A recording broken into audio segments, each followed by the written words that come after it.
first started to make the guitars on my own after John died. In the beginning, I was making them more or less traditional sunburst and natural blonde. I guess I wanted them to start to have an appearance all their own. And I started to come up with some different colors, like a honey color or a more violin color.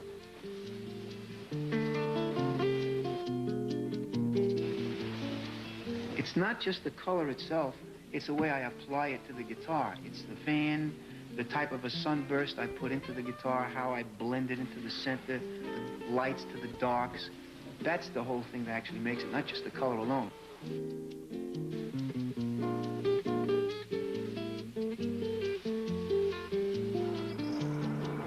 The idea for the ebony tailpiece on the guitar just came from the violin and the cello. The guitar had a metal tailpiece, and it produced a metallic overtone, where the ebony doesn't do that. It vibrates as wood would, but it doesn't add any extra note the way a metal tailpiece does.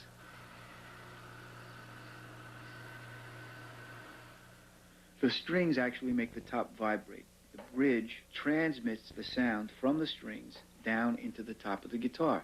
By controlling the size of the bridge, I can control the amount of air I'm going to vibrate inside of the guitar. That's what keeps it even more interesting.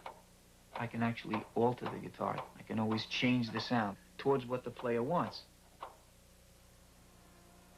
I first met Jim Hall, it was around 1954. When he first came into New York, and he came down to D'Angelico's and ordered an electric guitar. This is going to sound different on the amplifier tonight, you know. With the new strings. With the new strings. Yeah, that's it's okay. Kind of brighter sounding. Yeah. I built two guitars for Jim. One was the New Yorker model, a 17-inch acoustic, and the other one was a 16-inch electric guitar. It could be that little dip that you have in there too. Besides. And my fingers. Could you check my fingers? Yeah. Okay. Oh my God! No wonder you're playing them opposite way.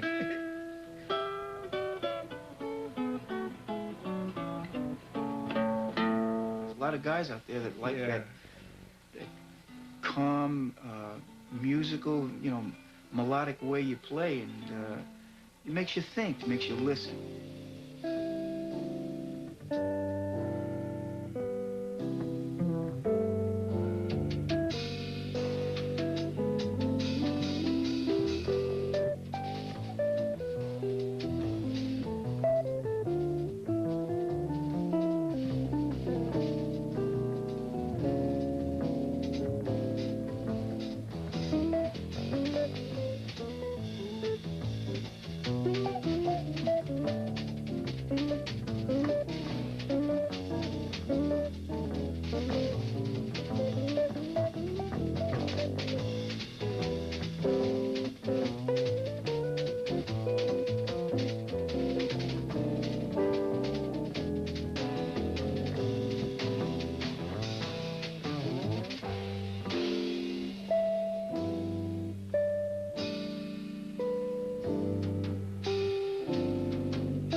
It's to the point now where I just know the ones I'm gonna make.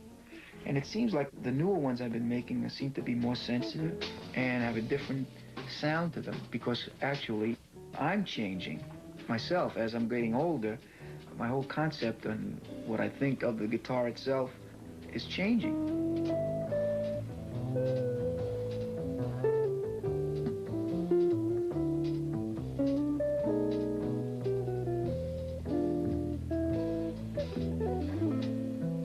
Maybe the player, if he likes it that much and I really satisfied him that much, well, he'd consider it to be the perfect guitar. But naturally, I'd love it and say, oh, it's a beautiful instrument. But the next one I'd make, I'd automatically forget that last one I made. There may be a few in my mind that I may remember as fine instruments, but never the perfect one. It's never there. That's what makes you go on to the next one.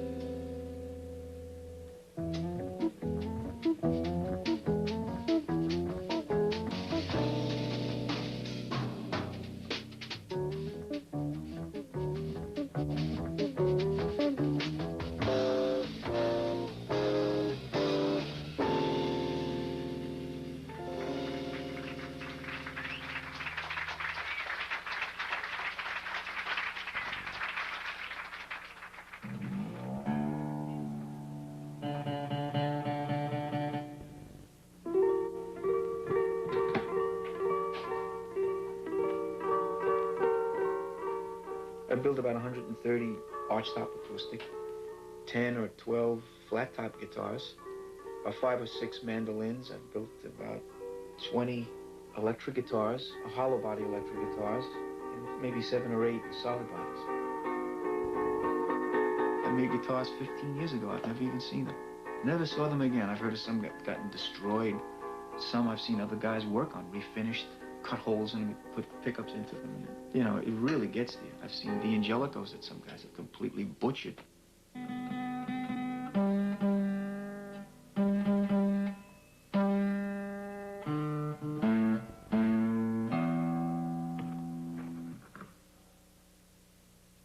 But then there's fellas, you know, that take care of them like they yell at me if I treat it wrong. You know, say, hey, you know, Jimmy, it's mine now. Put her on a bench and bang her accidentally or tap it or something. You know, Jimmy, you know, and he's wiping it while I'm working on it.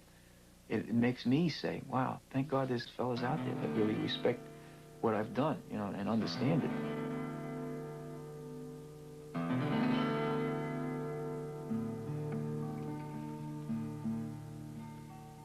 I do think about that quite a bit, where it's going to eventually end up.